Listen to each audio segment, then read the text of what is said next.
Ethan remained seated on the frigid Chicago sidewalk long after Chloe disappeared into the crowd. The wind pressed against his thin, dusty jacket, slipping into every tear and seam as if testing his resolve. He looked down at the small bills in his palm. Bills that didn't belong to him, not really. They belonged to a woman who had too little and still gave. A woman who worked long shifts in blue scrubs, probably cleaning offices for people like him. People who never noticed the ones who kept their world standing. He clenched the bills gently, not wanting to wrinkle the imprint of her touch. He wasn't supposed to feel anything. This was just an experiment, a distorted attempt by a millionaire CEO to search for a mother for his son, without the weight of money shaping every interaction. But Chloe's kindness hit him harder than expected. Her gentleness felt like a memory from a life he'd lost the night his wife died. Around him, evening deepened. A cold winter night settled over Chicago, painting the glass towers with shades of steel. Ethan gathered himself, stood slowly, and moved toward the diner Chloe had mentioned, not because he needed the food, but because he needed to understand why her voice lingered in his mind. Inside, the diner smelled of coffee, onions, and overworked dreams. He ordered the cheapest soup, letting the warmth coil through his fingers, trying to shake off the guilt of his lie. Across the street, a mother guided her child by the hand, their silhouettes reminding him of Lucas, his son, his anchor, his deepest fear. Ethan didn't want Lucas to grow up believing love was something bought or performed. That fear had driven him to this strange, reckless mission. He stepped out of the diner, the sky now completely dark. Streetlights hummed above him. Cars splashed through slush. He felt the city's loneliness wrap around him, thick and heavy. Chloe had told him she worked evenings at the community center around the block. He found himself walking toward it without thinking, following an invisible pull. The building glowed softly from inside, voices echoing through the glass. He paused at the door, hand hovering inches away. He wasn't ready, not yet. He stepped back, the cold biting harder now. And then a familiar voice called his name from the sidewalk behind him. "Hey, you came," Chloe said, jogging the last few steps toward him, cheeks flushed from the cold and the rush of her shift. She carried a plastic tote full of cleaning supplies, the strap digging into her shoulder. Ethan straightened instinctively, as if she could somehow see through the dirt on his clothes. "I didn't mean to interrupt," he said softly, nodding toward the building. "You're not interrupting," she answered, adjusting the tote. "You just surprised me. Most people don't come back when I tell them where I work." She smiled, a small tired thing that still managed to warm the air around them. "Soup helped a little?" "It did," he said, then added with sincerity he couldn't hide. "Thank you." Chloe studied him, not with suspicion, but with that same real concern that had disarmed him earlier. "Do you have a place to stay tonight? Community shelters fill up fast when it's cold like this." He hesitated, not for the lie, but for what the truth would mean. Her expression softened. "Look, there's a shelter a few blocks from here. Decent people run it. I can walk you there after my shift if you'd feel safer." He swallowed. "I don't want to be trouble." "You're not trouble," she said simply. "You're a person. People forget that sometimes." She motioned toward the back entrance of the center. "I have another hour here. If you want, you can wait inside. Just a quiet corner, nothing fancy. It's warm." Ethan followed her through a hallway that smelled of bleach and worn-out carpets. Kids laughed in a distant room, the sound echoing like a memory of happier days. Chloe dropped her tote by a closet and led him to a bench near the lobby. "I'll be right there," she said before disappearing into a room filled with bright lights and mop handles. From where he sat, Ethan watched her work through the glass window. Methodical, swift, almost graceful, despite the exhaustion pulling at her posture. Every so often, she glanced toward him, offering a reassuring nod. He felt something unfamiliar pressing at his ribs. Not attraction, something deeper, heavier, almost painful. Respect. After her shift ended, she came out wiping her hands. "Ready?" she asked. He nodded. They stepped outside, their breaths turning to mist in the air. Chloe led the way down the dim sidewalk, street lamps flickering above them. But halfway there, she stopped abruptly, her eyes narrowing at something or someone approaching them from the opposite direction. "Do you know him?" she whispered. The man walking toward them wore a suit Ethan recognized instantly. The suited man slowed as he approached, squinting through the dim yellow glow of the street lamp. "Ethan," he said, disbelief scratching his voice. "Ethan Hayes." Chloe frowned, glancing at Ethan for confirmation. Ethan's pulse hammered. Hayes, his real name, not the one he'd given her. The man stepped closer. It was Marcus Hartwell, one of Ethan's business partners, someone who attended Gala's charity events, board meetings, someone who knew too much. "What the hell are you doing dressed like that?" Marcus asked, eyes darting between the clothes, the beanie, the dust on Ethan's shoes. "Is this some kind of PR thing? A wealthy man going undercover for a documentary or whatever?" Chloe stiffened. Ethan tried to speak. "Marcus, not now. Your assistant's been calling me all day," Marcus continued, ignoring him. "Investors are nervous. Lucas's school tried reaching you too." Chloe blinked. "Lucas?" Marcus finally realized he'd said too much. "Oh." He looked from Chloe to Ethan again. "Right. So, she doesn't know." Ethan felt the ground tilt under him. "To know what?" Chloe asked, voice suddenly small. Marcus exhaled dramatically. "Chloe, right? Whoever you are, he's not homeless. Ethan is a millionaire CEO, one of the biggest in the city. He runs Hayes and North Financial. He lives in a penthouse on Lakeshore Drive." Silence, the kind that rearranged the air. Chloe stepped back as if struck. "Is that true?" she whispered. Ethan opened his mouth, but the explanation felt too late, too heavy, too stained by the lie. She wrapped her arms around herself, the night suddenly colder. "You let me help you. You let me give you money I didn't even have. You let me walk you across the city like you were alone." "I wasn't using you," Ethan said, voice cracking. "I needed—" "What?" she snapped. "To see if a cleaning lady would pass your little test. To see if you could find a mother for your son among the people who actually struggle." Ethan flinched. "Chloe, please." Marcus raised his hands, backing away. "I should go. Good luck with whatever this is." He disappeared into the street. Chloe looked at Ethan again, eyes wet but burning. "You lied to me from the very first second." He stepped toward her. She stepped back. "I thought you saw me," she whispered. "Turns out you were studying me, judging if I was good enough for your story." "No," he said, desperate. "You don't understand?" "You're right," she said, turning away. "I don't, and I don't want to." She walked fast, her scrubs brushing against her legs, her shoulders trembling. Ethan stood frozen on the sidewalk, watching the only genuine connection he'd felt in years disappear into the Chicago night. But before she turned the corner, she wiped her face with the back of her hand, then stopped just for a breath, as if something inside her had cracked differently than she expected. Then she kept walking. The next morning, Chicago woke under a gray sky that looked soaked with exhaustion. Ethan barely slept. He sat at the edge of his penthouse bed, cold marble floors, untouched designer furniture, the skyline stretching endlessly beyond the glass. Everything felt hollow. He replayed Chloe's expression over and over. The betrayal, the disappointment, the hurt he'd caused with a lie he thought he could control. By 7 a.m., he was already in the lobby of the office building where Chloe worked part-time cleaning night shifts. The receptionist recognized him immediately, posture straightening. "Good morning, Mr. Hayes. I'm here for someone," he said. "A staff member, Chloe Dawson." The receptionist blinked, surprised. "Oh, she hasn't clocked in yet. Should be within 15 minutes. Ethan waited. Every passing second scraped at him. He had built empires, negotiated impossible deals, faced boardrooms full of hostile investors, but none of that compared to the fear of facing the woman he'd broken. At 7:14, she walked in. Her scrubs were the same blue, but her energy was different, more guarded, more distant. When she saw him, she froze at the threshold, jaw tightening. "Ethan, what are you doing here?" He stood. "I came to explain." "I don't want an explanation," she said sharply. "I want space. Chloe, please, just 5 minutes." She shook her head and walked toward the supply room. He followed at a distance, careful not to trap her, careful not to cause a scene. Inside the dim hallway, she finally stopped and turned to him.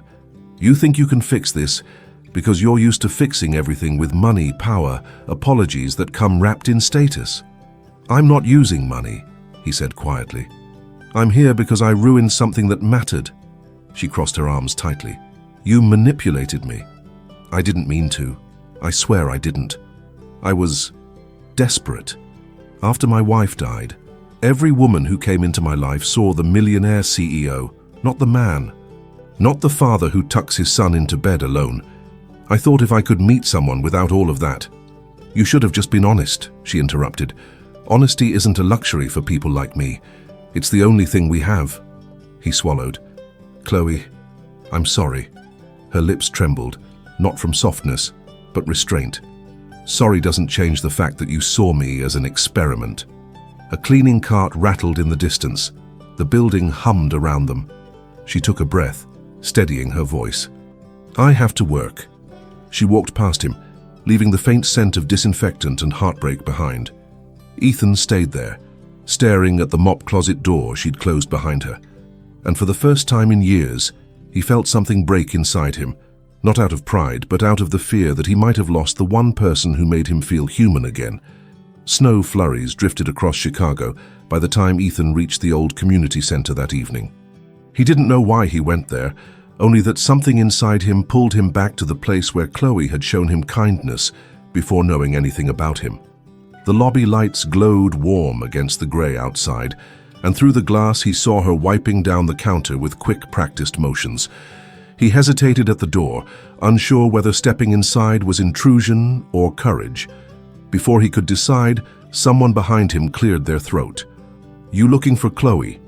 Ethan turned. A middle-aged woman in a red volunteer vest studied him with cautious eyes. She recognized him, not as a millionaire CEO, but as the man Chloe had helped on the sidewalk days earlier. She's on her break, the woman said. If you've come to bother her, walk away now. I'm not here to hurt her, Ethan said quietly. I'm here because I did. Something in his voice must have convinced her, because she motioned toward the side hallway. 10 minutes, no more. He found Chloe sitting alone at a folding table, cradling a cup of weak coffee. Her posture stiffened when she saw him. Ethan, please don't follow me everywhere. I'm not, he said. I didn't know you were here. I just needed a place to think. Her eyes narrowed, not fully believing him, not fully rejecting it either. Silence stretched between them until she finally asked, Why can't you leave this alone? Because, he said, lowering himself into the chair across from her, I've spent years surrounded by people who want something from me. And when I finally met someone who didn't, I hurt her. She looked away, her jaw tightening. He continued, voice quiet, but steady. I wasn't searching for romance. I wasn't searching for a savior. I was searching for someone real, for Lucas, for me. I didn't think someone like you existed outside stories. She exhaled sharply. That's the problem. You treated me like a character in your emotional story. He nodded, accepting the blow. You're right, he said. But I'm here to learn the truth instead of hiding behind it. For the first time, her gaze softened just slightly. Then the clock beeped, signaling the end of her break. I have to get back, she murmured. But before leaving, she paused, her hand resting on the doorframe. Ethan, don't come here again tonight. Her voice was firm.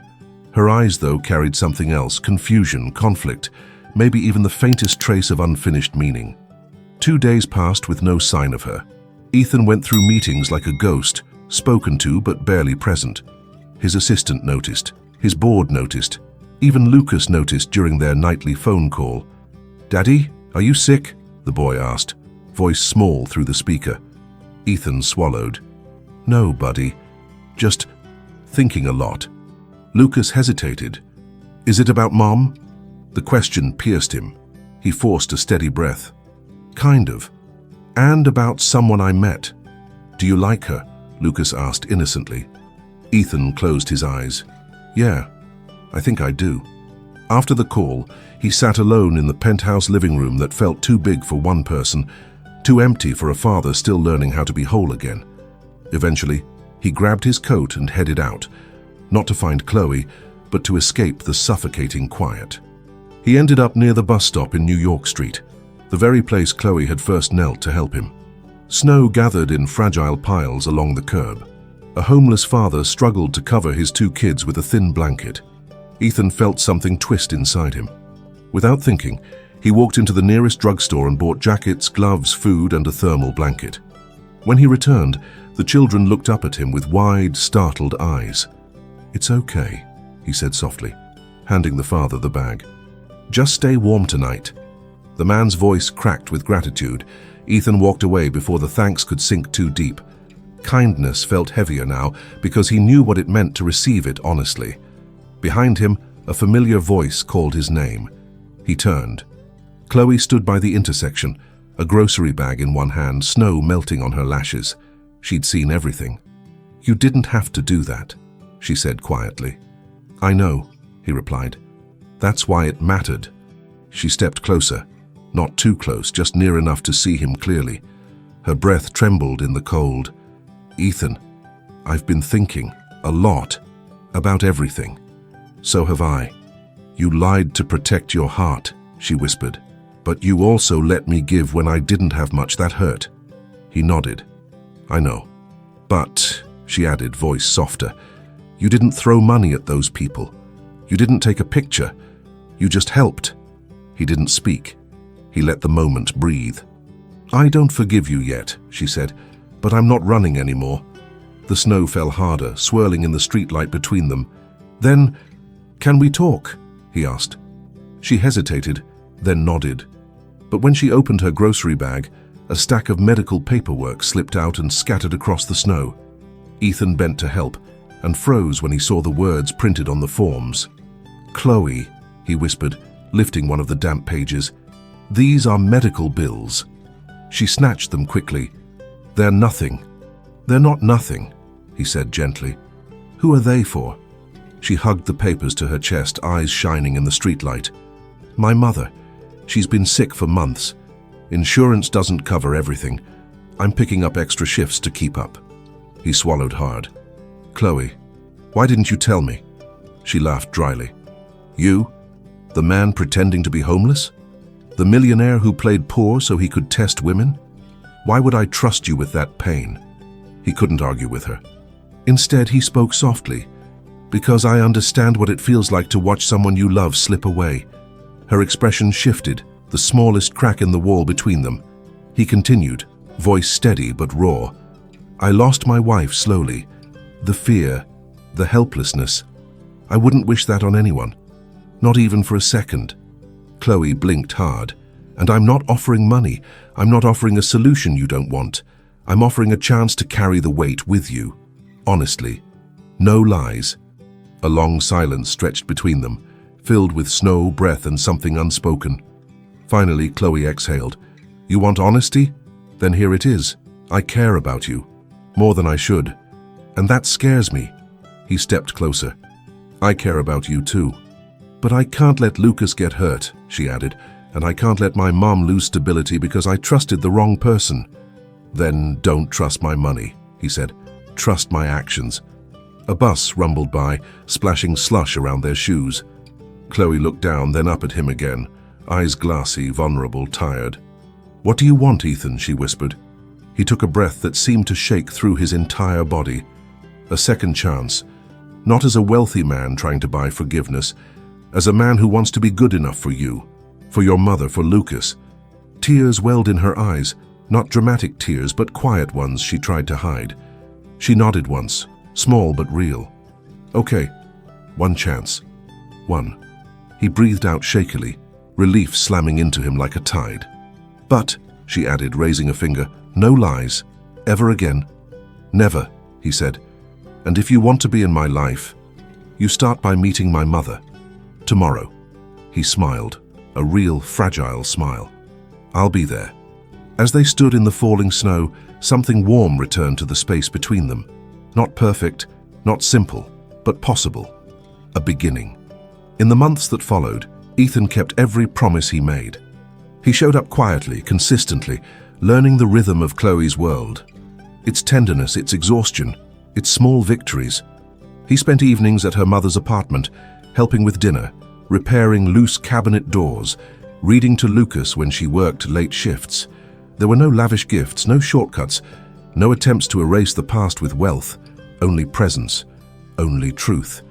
Chloe's mother, once skeptical, came to see the sincerity in him.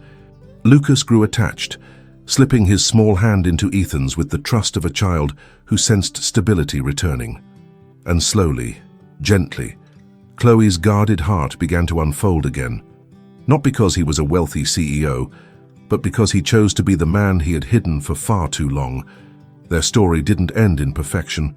It ended in choice, two people deciding every day to build something honest together. Thank you for staying with us until the end of this heart-touching story. Tell us in the comments which moment touched you the most. Subscribe and turn on the bell to receive more stories that inspire and transform. Leave a like if you believe in the invisible strength of kindness, dignity, and family. And thank you for being part of this community that believes in stories with soul.